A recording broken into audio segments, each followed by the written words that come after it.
Hi guys, there are a couple of ways how you can find the VIN number in Volvo XC40. You can do it from system settings.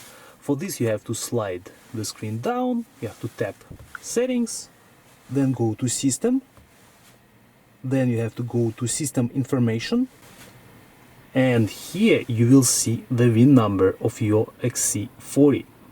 You can also find the VIN number by going outside and looking at the dashboard through the windshield.